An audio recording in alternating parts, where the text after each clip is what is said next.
Sobat Pintar, apa kabar? Kali ini saya depan sebuah kendaraan otomotif. Dari namanya teman-teman pasti sudah tidak asing lagi. Ya, kami ada di Kuto Arjo. Saya kali ini akan ketemu langsung dengan ownernya daripada PT Sumber Alam di Kuto Arjo. Beliau adalah Bapak Antoni Stephen Hambali. Seperti apa sih sosok seorang Antoni Stephen Hambali ini? Karena orang hanya tahu bahwa beliau ini pemilik sumber alam, tapi pasti tidak banyak yang kenal dia masa kecilnya seperti apa, suka dukanya mengelola sebuah perusahaan besar itu seperti apa. Nanti teman-teman akan tahu setelah kita bisa bertemu dengan beliau dan ngobrol. Yuk kita segera ke sana.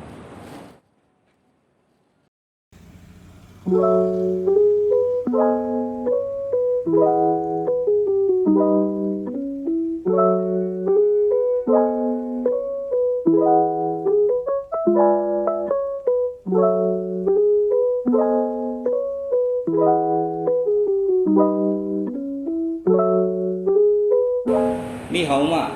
Assalamualaikum warahmatullahi wabarakatuh. Sobat Pintar dimanapun Anda berada. Kali ini luar biasa, Om BW bisa bertemu dengan Koh Antoni Stephen Hambali. Beliau ini owner, CEO dan pokoknya semua lah daripada PT Sumber Alam di Purworejo. Ini sebuah perusahaan sudah bukan lagi lokal tapi nasional skalanya, kelasnya sudah nasional. Jadi kesempatan ini luar biasa, nanti Sobat Pintar bisa mengambil manfaat dari obrolan kami. Selamat siang Pak Antoni. Selamat siang kabar. Kabarnya baik nih, sehat juga ya. Ya, Pak Antoni, mohon maaf, ya. Pertanyaan saya yang pertama biasanya selalu bertanya umur, karena itu kaitannya dengan nanti untuk masyarakat. Umur Pak Antoni sekarang berapa? Sekarang di 40 tahun. 40 tahun? Luar biasa, 40 tahun sudah mempunyai sebuah perusahaan yang besar. Saya lebih dari itu malah loh Pak. Wah, ini dari orang tua ya kan.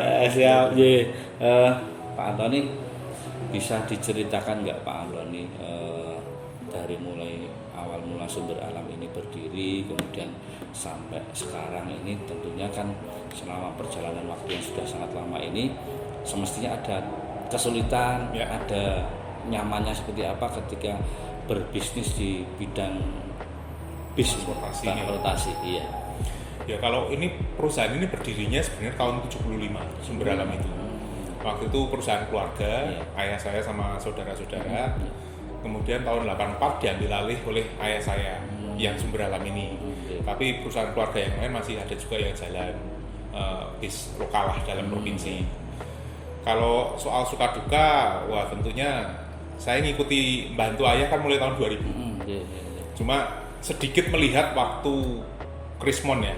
Krismon itu emang semua usaha susah lah gitu. Tapi ya bisa dilatih dengan baik. Nah, tantangannya saya kan baru full di sini setelah tahun 2017 ayah saya sakit, kemudian almarhum tahun 2017. Jadi dari situ saya full di perusahaan ini. Ya, tantangan terbesar saya yang dihadapin sekarang ya pandemi ini Pak. Iya, itu sudah mewabah di mana. Ya, jadi saya pikir setiap generasi kan pasti punya cerita sendiri-sendiri ya pada zamannya. Jadi mungkin ayah saya tantangan terbesarnya waktu Krismon. Nah, saya kebetulan pas pandemi.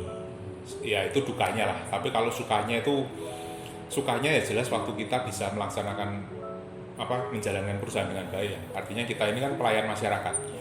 Jadi ya bisa perusahaannya ngantar masyarakat bepergian. Kemudian waktu lebaran kita bisa sukses juga melakukan perjalanan. Kemudian nah kalau kami ini dilalah perusahaan yang agak unik dari ayah saya. Jadi kita ini nggak cuma masalah bisnis profit, tapi karena kami suka di otomotif, jadi kami juga bangun bis-bis tua dan itu digemari sama masyarakat. Itu jadi termasuk untuk wisata itu ya, jadi kebanggaan sama ya kebahagiaan kami juga itu. Artinya memang tidak semata-mata bisnis, tapi memang didasari dari rasa cinta di bidang otomotif ya. Betul.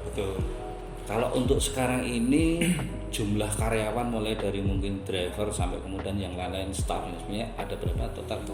Kalau saat ini mungkin kita ada di sekitar 100-an lebih lah ya, 100 sampai 150 dari yang mulai bengkel, kantor sampai ke driver dan kru. Itu kalau dulu mungkin bisa 2-3 kali lipatnya lah. Iya. Jadi semasa pandemi ini ada ya pengurangan lah ya, wajar ya. Ya, ya. Terus kemudian gini Pak Anton, di usia yang ke-40 tahun ini, dulu kan mesti Pak Antoni kecil punya cita-cita ini.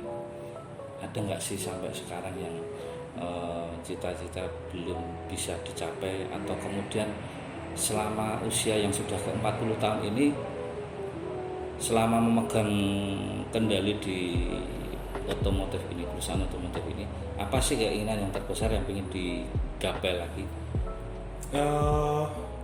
Kalau waktu kecil kita cita-citanya, kalau angkatan saya itu mungkin teman-teman ada yang inget robot Voltus itu kan. Jadi cita-cita saya dulu jadi insinyur robot. Oh. Tapi ya kesini kan kita makin realistis, tahu itu hanya film. Betul. Kemudian saya beralih ke modernisasi. Jadi saat ini selama menjalankan ini saya berpegang pada teknologi. Jadi saat ini yang ingin saya capai Sumber Alam itu sebagai leading di bidang teknologi di transportasi darat ya. Jadi kami saat ini mengembangkan aplikasi, website, pembayaran sudah online, pembelian tiket online 24 jam, dan kita bisa affiliate marketing. Jadi kalau di internet itu Anda punya website, kita bisa pasang jualan tiket Sumber Alam di sana. Jadi impian saya saat ini masih bikin aplikasi yang benar-benar makin memudahkan itu, dan kita tetap memimpin di bidang itu di sektor transportasi tadi itu. Luar biasa, berarti tetap harus linear dengan teknologi ya. Ya, Sejalan dengan teknologi. ya betul. Kalau untuk sekarang ini tadi kan saya tanya jumlah karyawan, jumlah kendaraannya sekarang berapa? Kalau saat ini kita masih ada di angka 100 unit. Tapi yang jalan ya karena pandemi ini kita cuma sekitar 25%. 25 dari total ya. Tapi kalau untuk garasinya di sini memang ya. Garasinya kita pusatnya di sini. Di sini. Itu juga dulu cerita tersendiri karena dulu kami aslinya platnya B. Oh, plat B Jakarta. gitu ya. Ya, tapi karena ayah saya terus kan asli Kutarjo. Yeah. Ibu saya juga asli Purworejo. Jadi waktu itu juga dari Pemda diminta untuk ya kalau bukan kita yang bangun Purworejo siapa lagi. Akhirnya untuk pendapatan daerah kita tarik platnya jadi AAC. Gitu. Berarti memang selama ini ya sampai detik ini juga hubungan dengan Pemda baik ya, Pak? Baik. Ya karena apapun itu memang kita hidup di lingkungan pemerintahan ya harus sesuai dengan aturan pemerintah. Ya. Kalau pemerintahnya baik tapi ya mudah-mudahan pemerintah di Purworejo baik gitu ya, karena jadi pemimpin itu kan ngopeni semua orang. Betul. Tidak cuma jadi pejabat tapi juga pengusaha, masyarakat kecil dan sebagainya. Ya. Yang terutama sekali kan dalam situasi pandemi sekarang ini kan masyarakat kecil yang paling kena.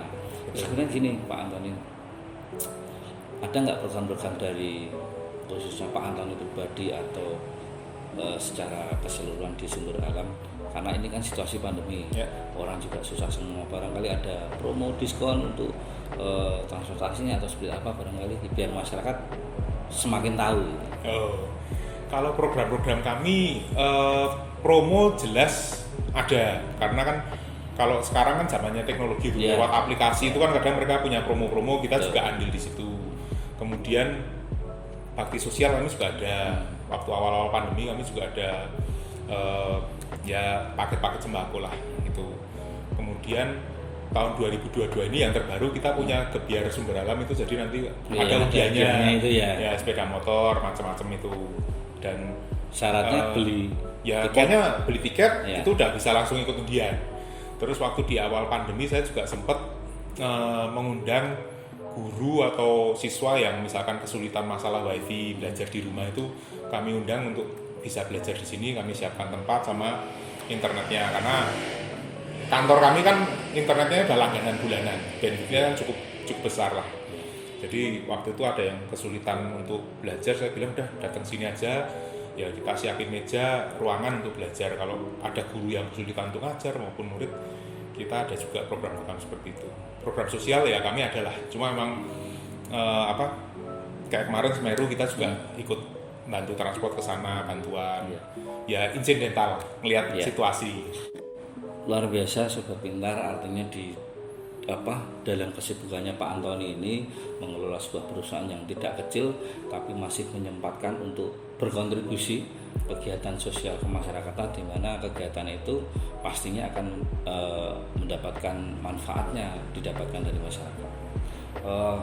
Contohnya yaitu tadi ada undian motor, kemudian Semeru dan sebagainya. Ini kalau ini tuh sebetulnya dari hati, karena kadang ada juga sebuah perusahaan besar yang sudah saking besarnya, bahkan seharusnya kalau perusahaan besar itu kan ada CSR ya. Tapi mereka juga tidak terketuk hatinya. Tapi beliau ini yang notabene memang tinggal di Purworejo, berkontribusi di Purworejo, dan beliau juga memberikan kemanfaatan untuk masyarakat khususnya Purworejo.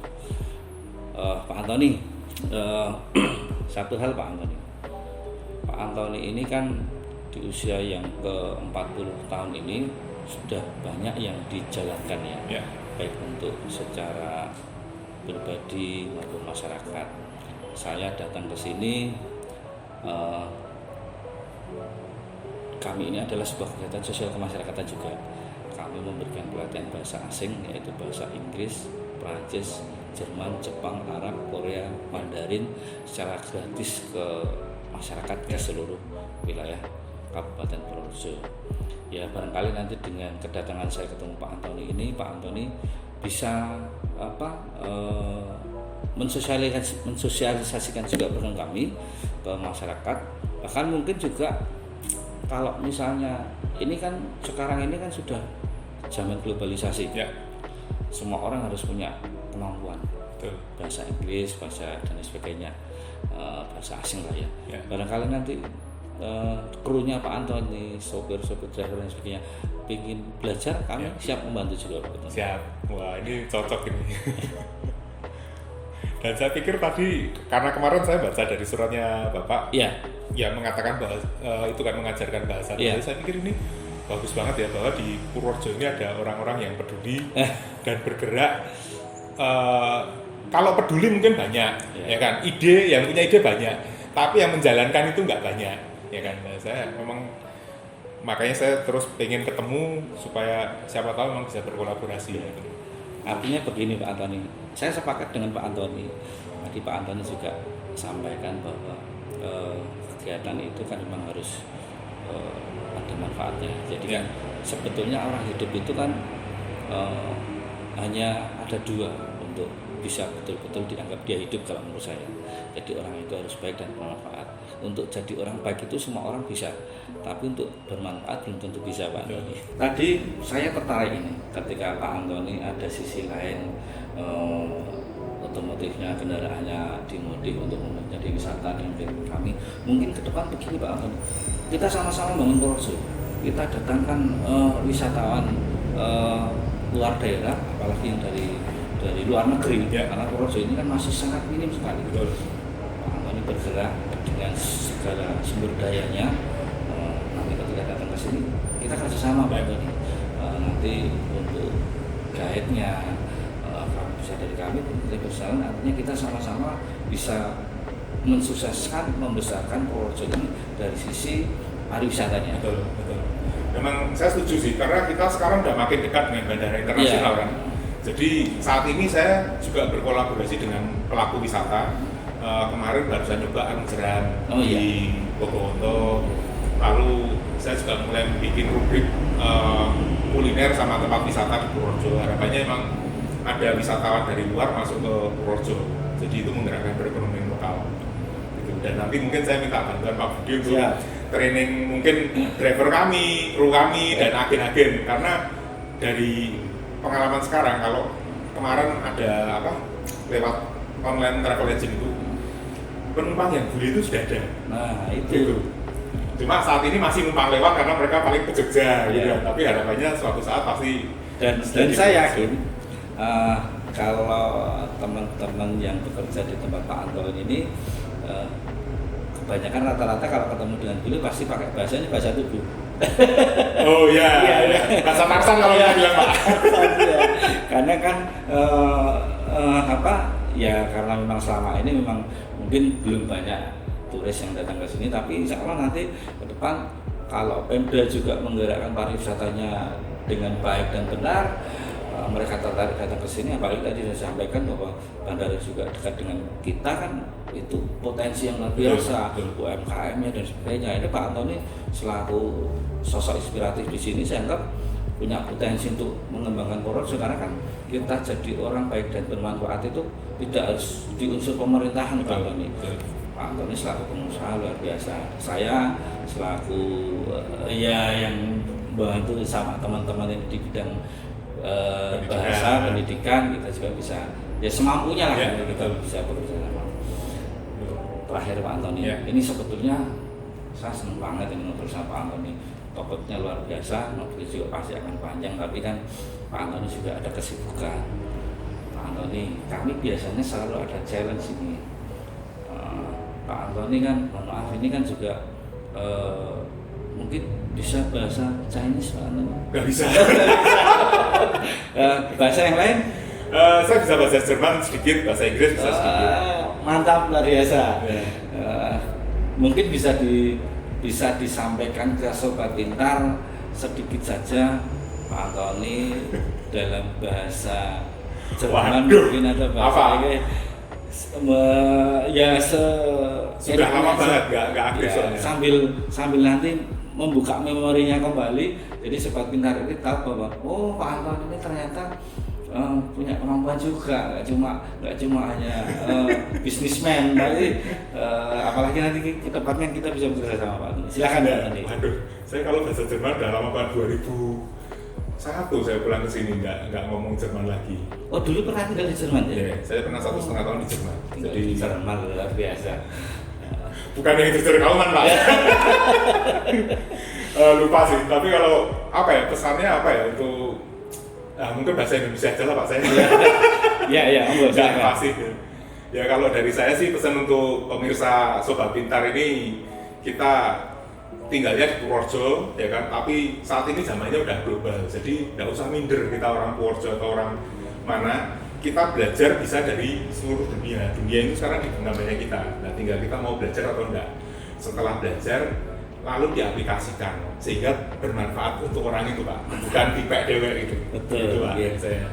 Terima kasih Pak Antoni atas waktu dan kesempatannya saya untuk bisa ngobrol dengan Pak Antoni. Mudah-mudahan saya doakan Pak Antoni sehat selalu, sukses Terima kasih. untuk perusahaannya.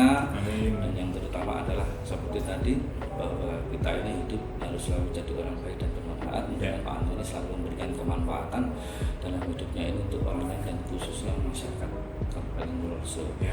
Sobat Pintar, sekian obrolan saya dengan Pak Antoni. Sampai ketemu lagi dengan sosok inspiratif berikutnya. Sampai jumpa. Assalamualaikum warahmatullahi wabarakatuh. Adios.